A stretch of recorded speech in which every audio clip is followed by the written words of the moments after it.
আমি অত্যন্ত দুঃখের সাথে বলছি এই এই প্রপার্টিটার অবস্থা। এটা একটা প্রথমত এটা একটা হেরিটেজ প্রপার্টি। এটা অনেক একটা পুরনো একটা দৃষ্টিনন্দন চট্টগ্রামের একটা ঐতিহাসিক প্রপার্টি এই প্রপার্টিটা, এবং এটার মেনটেনেন্সের অভাবে এটার আসলে স্ট্রাকচারাল অনেকগুলো ইস্যু হয়ে গেছে। আমি যেটা চোখে দেখলাম, একেবারে যেটা চোখে পড়ছে সেটা বলছি, স্ট্রাকচারাল ইস্যু আছে, এবং সুতরাং এই স্ট্রাকচারাল ইস্যুগুলো ইমিডিয়েটলি অ্যাড্রেস করা দরকার।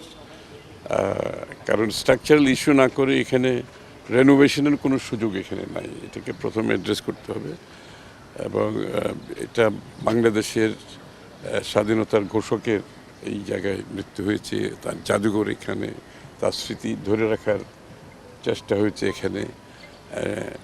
এবং এটার গুরুত্ব এই জন্য আরও বেশি। একদিকে হচ্ছে এটা একটি হেরিটেজ প্রপার্টি, এটা আমাদের ধরে রাখা দরকার। আমাদের দেশের খুব বেশি হেরিটেজ প্রপার্টি দেশে কিন্তু নাই, যেগুলো আছে এগুলো আমাদের মেনটেন করে ধরে রাখা দরকার।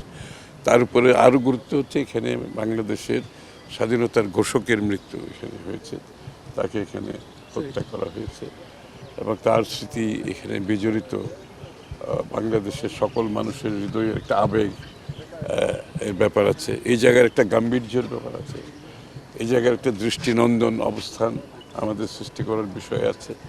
তো আমি মনে করি প্রথম যেটা, এটার যে স্ট্রাকচারাল যে ইস্যুটা আছে, ইমিডিয়েটলি এটা অনেক দেরি হয়ে গেছে। আমি দেখে আমার যেটা মনে হচ্ছে, এটা ইমিডিয়েটলি এটার একটা আমার স্ট্রাকচারাল ইস্যুটা করে পরবর্তীতে এটা জাদুঘর হিসাবে যেটা আগে ছিল, এটা করতে গেলে স্ট্রাকচারাল বিষয়টাকে অ্যাড্রেস করার পরে বাকি পরিবর্তনগুলো এখানে আনতে হবে ক্রমান্বয়ে।